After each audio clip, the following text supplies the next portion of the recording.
Today, we're here with Nicholas Fiorello from JK Closing Attorneys, and we're going to talk about things that will your deal.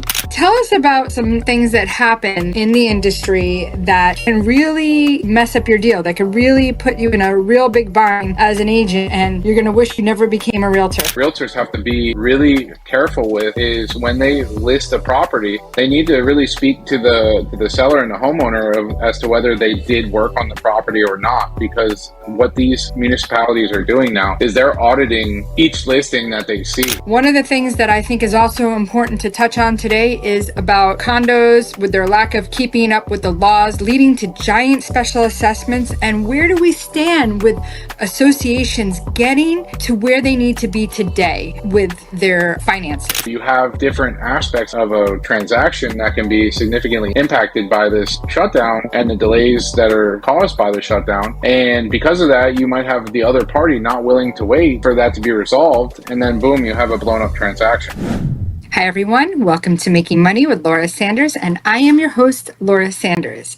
Every week we talk about something to help you make a little money, save a little money, or maybe just help you navigate this crazy world that we live in. And boy, oh boy, is it crazy. Today we're here with Nicholas Fiorello from JK Closing Attorneys, and we're going to talk about things that will your deal. So, welcome, Nick. Thank you for having me. I guess I can't say that word, so I guess we'll use that mess up your deals rather than your deals. Definitely, there's a lot of those that can happen and have happened to not only me, but I'm sure most people in the industry this year. Yes. So tell us about some things that happen in the industry that can really mess up your deal, that could really put you in a real big bind as an agent, and you're going to wish you never became a realtor. So, I mean, we've talked about a lot of them throughout our meetings this year. As I've been on the show, we've talked about a whole bunch of different things that all have an impact on a transaction and all can really mess it up. One of the big items are condos, like just a general umbrella that has caused a lot of different issues this year. One I've been seeing recently are right of first refusals. I've seen, I think, 5 or 6 in the last month and a half, which I'm not sure what the uptick in those are, but it's something that has really messed with a lot of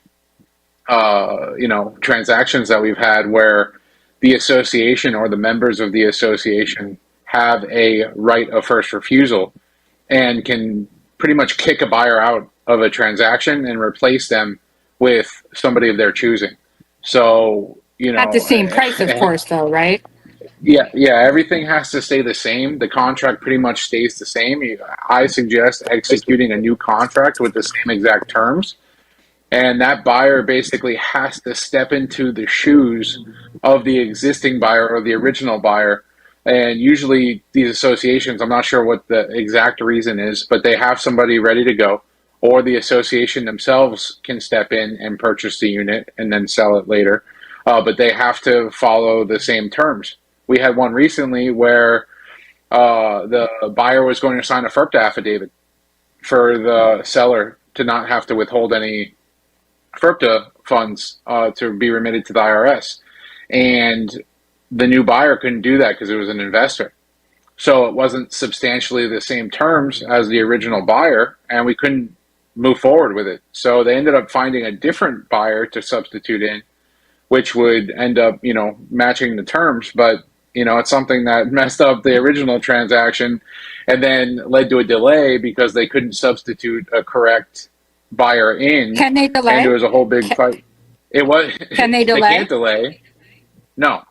But it happened to be a delay because of the dilemma that it caused. They didn't understand why that they were causing issues when they substituted the new buyer in. But then my argument back to them was that it wasn't the same. Well, let's go back so people understand. On the new condo addendum, they specifically ask, does the condo association have first right of refusal, right? Yes or no? And a lot of, even when you call over to the associations, they don't know. then that's the problem. Sometimes in that case, when you have a management company that, and a lot of them have been changing a lot and changing recently, and new management companies have been brought in, there are issues because there's a lack of communication between either the old management company, the new management company, the board, and their old management company, new management company, or even the attorney. So the attorney usually for the association will know this, but trying to get them involved in a transaction, as you know, is almost impossible. But most of the time, when I do have a question on it, I tell them to go to the association attorney, and especially if you're a listing agent, you want to make sure that you disclose correctly on that condo rider. So it's better to know that before you even list the property. So to get the answer from that attorney if you're getting a lackluster answer from the board or from the management company. Yeah, that's definitely an issue. So that's one thing that can definitely cause you to mess up your deal, not knowing the right answer and not knowing, when they do jump in. I find it interesting that anybody would want to jump in, but I would imagine Ramblewood East would jump in all the time if the deal was sweet enough. I'm sure. And then they can flip it, do whatever they want to do. I'm not sure, a lot of these places have friends that, the board members have friends that they want to have their friends in the community. So this gives them an avenue to have their friend move in instead of Joe Schmo. Random person puts an offer in.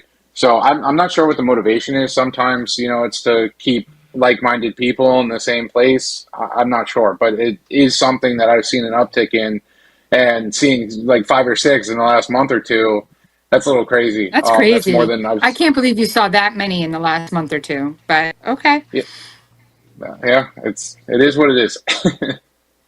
So the next one, I think you might have gotten that from one of my deals.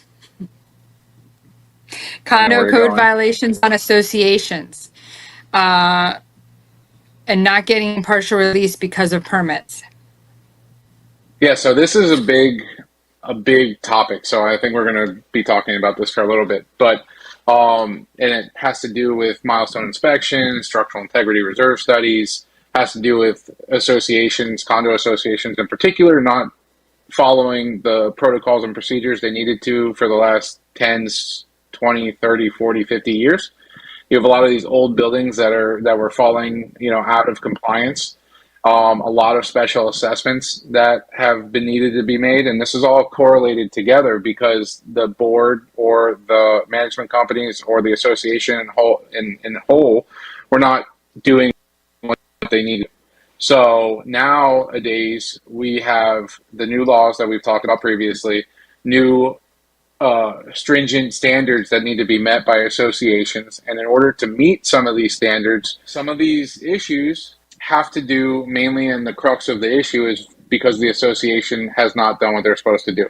So in the flip side of that, because they haven't done what they're supposed to do, sometimes they are in violation of code enforcement rules, building rules and regulations of the different municipalities, and a code violation can be put on these properties. That has to do, with them not being in compliance, and it has a significant impact on closing a transaction. One, some lenders won't touch those transactions because of the amount of the lien, the violation, whatever it is. Some lenders won't be able to issue a loan on that. Two, if there's a code violation, you might be able to get a partial release and release that particular unit. But in our case, what you were referring to is when we were looking to obtain a partial release, the city said specifically that they are going to do a quote unquote audit of the property. And because during that audit, they found that the owner had done unpermitted work in the property, and they specifically said on their partial release request form that if they find unpermitted work in the property, no partial release would be granted. So therefore, in this case, the owner had done unpermitted work tens of years ago. I don't know how long. I don't know. It was in the early Long mid time ago. 2000s, 15, 20 years ago, I think. And so in this case, he has no records, no information on that transaction, on the work that was done. So then when we're going to sell the property, oh, we think, oh yeah, great, we can get a partial release. So the city issues taken, is resolved, and then the lender was okay moving forward. In that case, because they did unpermitted work and they found in the audit that they did unpermitted work, they wouldn't issue the partial release. So then now we have a title issue where title can't be cleared until the permit issues are resolved, even if the contract didn't, provide anything about the seller having to cure any of the permits. Ultimately, they would have had to. And then ultimately, the buyer said they didn't want to move forward with that transaction. So, and we get to a situation where it all stems from the association not doing what they had to do. In that case, it was like some driveway that they didn't have, up to code. And just because of that, something that was so simple with a partial release, they would have partially released that unit, now becomes an issue where that person can't sell their home if they have Well, a particular buyer buying, with a loan, or, it can cause so many more issues than what a board member at that time being negligent or not knowing what they're doing can lead to an even bigger and larger issue. So it's just something that well, cities are doing now. even I've seen where somebody closed on a property in Coral Springs, and after they closed, the city saw the pictures, and the city went out after them, and they're like, "I bought it this way," and they're like, "So sorry." So Yeah, that's kind of it's one scary thing too. now. Yeah, one thing now that realtors have to be really careful with is when they list a property, they need to really speak to the seller and the homeowner as to whether they did work on the property or not. Because what these municipalities are doing now is they're auditing each listing that they see. And I'm not sure if the municipal lien search is what triggers it when they get a request, because obviously when they get a request, that No, this is usually happening typically means there's a sometimes sale. after. This is happening after Yeah, a lot of times.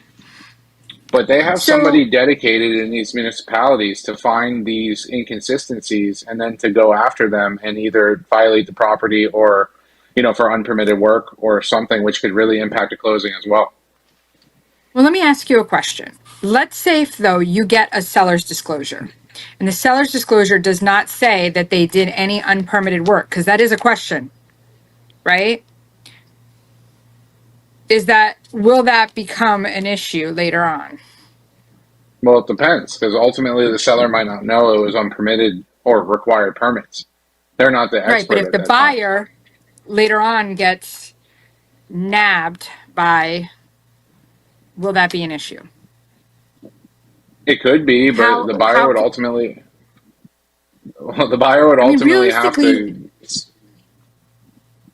who's in go ahead. trouble for this? Who's in trouble for this? Like, who's to blame? You can't put I this think all at on the that point, realtor. no, how are you as a realtor supposed to know something on a house that you don't own? The And there's amount of also information that cities you where we know, can't, there's cities we can't search permits. 100%. And so you And are relying on what the seller knows, and the seller's relying on what they actually know. So for a buyer to come back after a seller after disclosing that they didn't do permits without, or didn't do work without permits, how are they supposed to know that? A layperson is not supposed to know what requires a permit versus not. well, if they bought the house, let's say they bought the house in 2018, right? And they sell the house in 2024. And there's pictures from 2018 with an original kitchen. I think that will tell you a little bit of what you need to know. Would you not agree? 100%. That's what these, yeah, 100%. This is what the cities are looking for.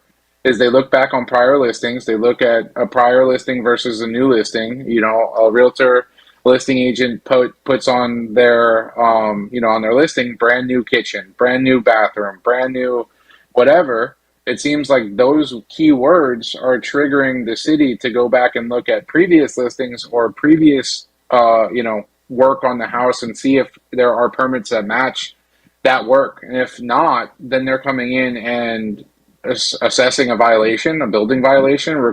They're requiring permits to be pulled. And after the fact, permits can be very difficult depending on when they were. Sometimes it's 20 years ago and that contractor that did the work isn't in existence anymore.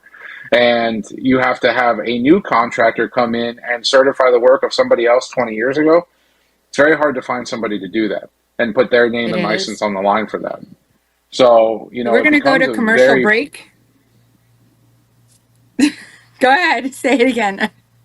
it just becomes a very large issue at closing. That's It all. is. I know. Trust me, I deal with this every day. So we're going to go to commercial break. And when we come back from commercial break, let's talk about what's going on because 2026 is literally around the corner. And I believe that condos need to be up to date. Am I wrong or am I right?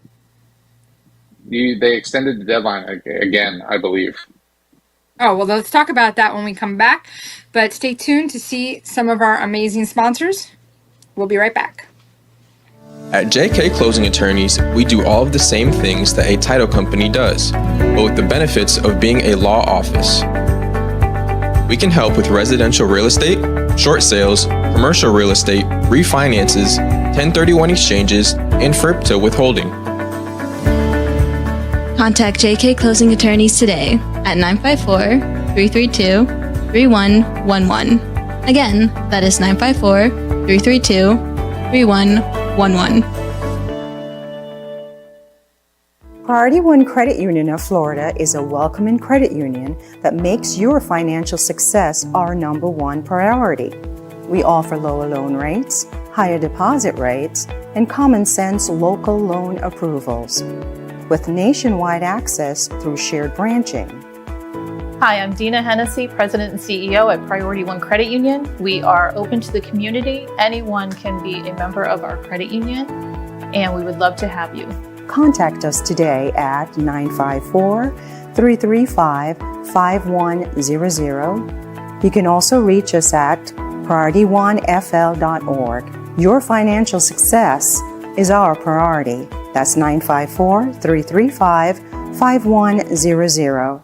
Hi, everyone. Welcome back to Making Money with Laura Sanders, and I am your host, Laura Sanders.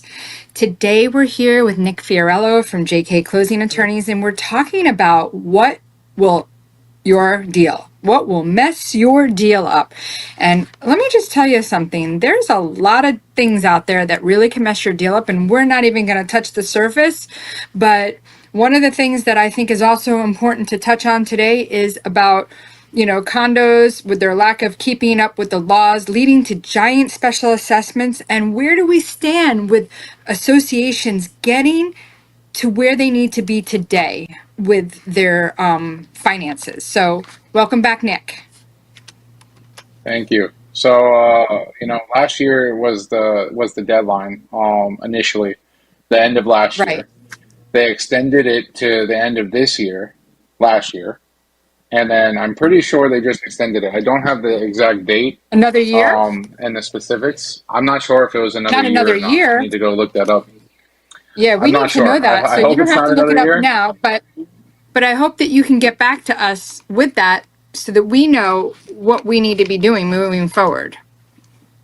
Definitely.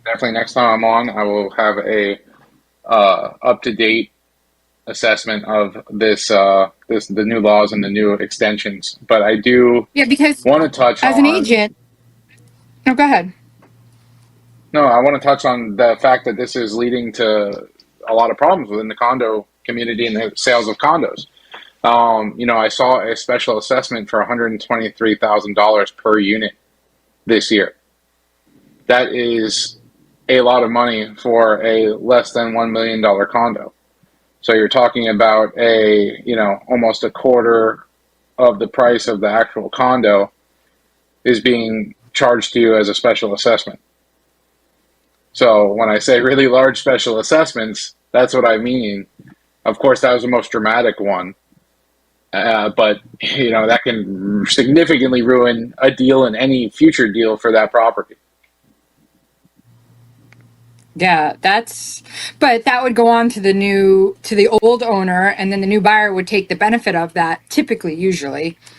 I guess my question is, as an agent, in order for a buyer to be able to get, in order for a buyer to be able to get a mortgage, a regular Freddie or Fannie mortgage, there needs to be 10% in reserves. However, we're still finding a lot of these budgets do not have 10% reserves. So the original deadline was 2025 of January. We're now coming up on January 2026, and they were supposed to hit that deadline. So this just seems like we're just keep pushing it out. And it's like, what do you tell your buyers, if that makes sense to you? Well, I mean, it's dependent. So the condo market right now is very tough. So it's dependent on whether they've been on top of it or not. As you see time pass, there are a large majority of these condos coming into compliance and doing what they need to do. A lot of them have performed the inspections they need to do, their studies that they need to do, and they're finalizing whatever they need to do to successfully be in compliance. So the number of out of compliance condos is slowly minimizing. But we're still running into these, entities as associations that aren't operating at full capacity and are not doing everything that they should be doing. And I think the threat of the punishment that comes with not being in compliance is helping accelerate this. But some were so bad that they weren't able to get this all done within the initial deadline and this deadline as well. It takes a long time to figure out what is needed on each building, what is needed to have the money in reserves that you need for each thing. A lot of the work, elevator shafts are 50 years old. They're older than you and I combined, some of these buildings. So, when you have things like that have been in disrepair or not have been maintained like they should be, then you have significant research that needs to be done to find out what needs to be in reserves, or to keep the building safe in order to come into compliance with these new laws. Well, I'm a little concerned that they're getting more time potentially, and I'm not seeing that we're having 10% reserves in the budgets at this point in time. So that's that. So you said other things that can mess up your deals, right? You said government shutdown. Yeah. So this How does that affect? government shutdown, yeah, it's been something that's been around for a couple months now, and it looks to be revving back up next year. So if there's things, where you need a payoff from a government-backed, lender, you need an IRS lien to be paid off and to get the payoff for that. Anything that can be government related, even these municipalities, things are moving slow. So, you can get a seller that is not able to satisfy what they need to do because they're not able to get something from the government or the buyer, in terms of these government backed loans. You have different aspects of a transaction that can be significantly impacted by this shutdown and the delays that are caused by the shutdown. And because of that, you might have the other party not willing to wait for that to be resolved, and then boom, you have a blown up transaction. So, it can significantly mess up transactions. I've seen it happen over the last couple months and last couple weeks, and I can anticipate more transactions being messed up as they rev the shutdown up again next year. So you think we'll have another shutdown next year?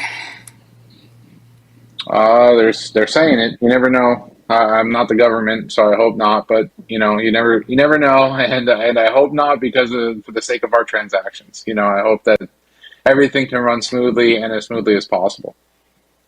So what's a good way for people to get a hold of you if they want to avoid some of these pitfalls? Definitely, you can call the office, 954-779-5000, or you can email myself individually, which is Nick, Nick, at jkclosings.com, or you can email our legal team, legal@jkclosings.com. Either of those, I get both of those. I am actively in my emails, and I'm always available by phone. And just, I know that you mentioned two other things. I'm going to say them real quick because we're running out of time. Number one is if you need a top agent, give me a call, Laura Sanders, Remax Direct, 954-650-0827. You can check me out on laurasells.com. Also, you said that master insurance lacking, and that is a big thing lately with condos, is that they should have 5% deductibles. They have 10% deductibles, and this is creating us to not be able to do Freddie and Fannie loans, which is a problem. And another thing is tell us real quick when you say bad inspectors, because I Well, yeah, think I that can add to when that too. yeah. Go ahead. So real quick, because we have no more time left, but real quick, bad inspectors. The big problem with that is that buyers can only sue the inspectors for the cost of the inspection, and Yeah, that's a and problem. it could cause a lot of problems. Bad inspectors and bad closing agents, so bad vendors that are involved in the transaction. If you have either one of those, any of these bad vendors can ruin a transaction. So it's very important to trust, the different companies that you can use and maybe interview them before you use them. Talk to them, get to know them a little bit, do something along those lines, and it might help you feel more comfortable. But any of these bad vendors can really mess up your transaction. Well, I want to thank everybody for listening to Nick and I on Making Money with Laura Sanders. And until next week, again, thank you for always listening and have a great night.